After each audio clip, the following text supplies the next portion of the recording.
Lately, whichever big-name interview you open, they read all chanting the same line. 2026 is the year of the AI agent. What is an agent? In a sentence, an AI that does multi-step work for you, not just answering a question, but going off to search, click through pages, run commands, call tools, and finish a whole task. I listened to a full round of these agent interviews. OpenAI, Google, Anthropic, the folks who make Claude. And here, the bottom line. Even among them, the disagreement is staggering. On one side, leaders slamming the table. Over the next 2 years, you will go from being the person who does the work to the person who directs a team of agents. On the other side, companies' own field reports. Out of 100 AI projects, 95 never make it into real use. So today isn't about whether agents can work. It is about a scarier question. Over the next 2 years, how much work and how much power are you willing to hand to an agent that still thrashes around and gets lost? First, let S match names to claims, so you don't hear it as somebody hyping their own product. Loudest is Sam Altman. In his Stanford conversation, he says, people still haven't grasped how fast AI is moving. Even model research itself is about to be rebuilt from the ground up. Google's Sundar puts it more concretely, AI is changing how an organization runs. Engineers are already starting to direct a team of agents to get work done. Disclosure, Altman is OpenAI CEO, Sundar runs Google. One sells agents, the other sells AI and cloud. When it comes from the people selling the shovels, you hear it through the ledger.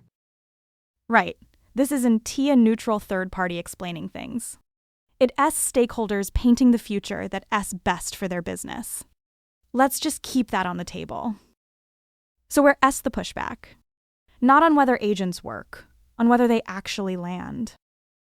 There is a field report that made the rounds in enterprise circles. Of the companies that adopted AI, 95% got no real results. Source, that 95 comes from a BG2 conversation with people from Databricks and Glean on enterprise adoption. Note, they call it failing for now, not the tech can do it. Companies are still figuring it out. Treat it as a data point, not a verdict.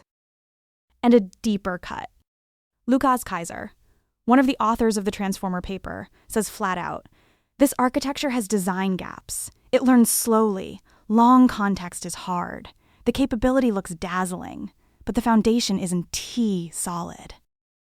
Plainly, the real split is one line, an agent that can pull off a dazzling demo, and an agent you can safely let finish a real job with nobody watching. Between those two, there's still a canyon. So I'll set out 4 chairs and sit in none of them for you. Chair 1, the Optimists. Altman and Sundar, over the next 2 years, your role flips from doing to directing. Humans set direction, agents run the workload. Work gets reorganized. Chair 2, the Skeptics. The people doing enterprise rollouts don't let go so fast. 95% are still paying tuition, and what agents lack is real experience. In situations they've never seen, they the most likely to charge down one path and not stop when they should. Chair 3, the safety camp. Their framing is the sharpest and the most practical. Treat an agent you don't yet trust like an employee who might go rogue. Their concrete move, put another AI you do trust in the supervisor S seat to review the working agent S reasoning and every action, AI watching AI. Plus hard limits on spending and permissions, so it doesn't torch your budget and your tools overnight. And they warn, put a bunch of interacting agents together, and you get emergent behavior nobody predicted. Each one tests fine alone, and together, things break. Chair 4 goes to the person who most deserves to be heard. You and me, the ordinary person whose job might get bumped first. The loudest line here comes from Dario, who makes Claude. AI automation could wipe out about half of entry-level white-collar jobs within 1 to 5 years.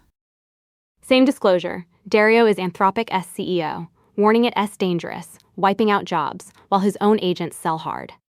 You can hear it as a conscience, or as sophisticated scare marketing. Both readings stay on the table. I pick which to believe for you.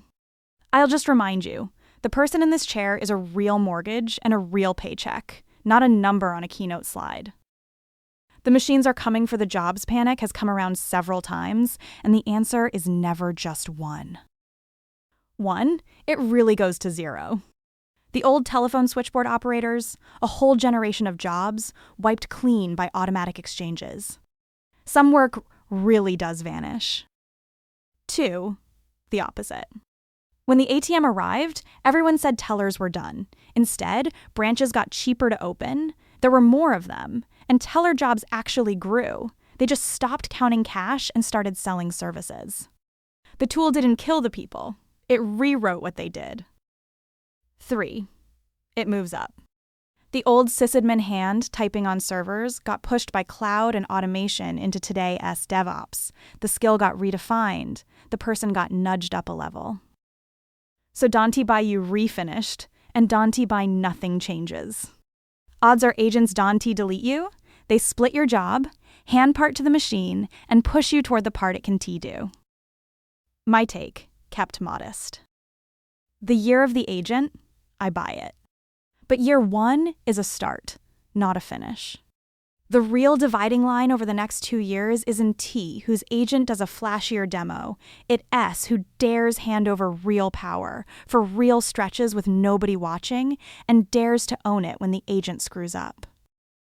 So here are 2 signals to watch, worth more than any year of the agent headline.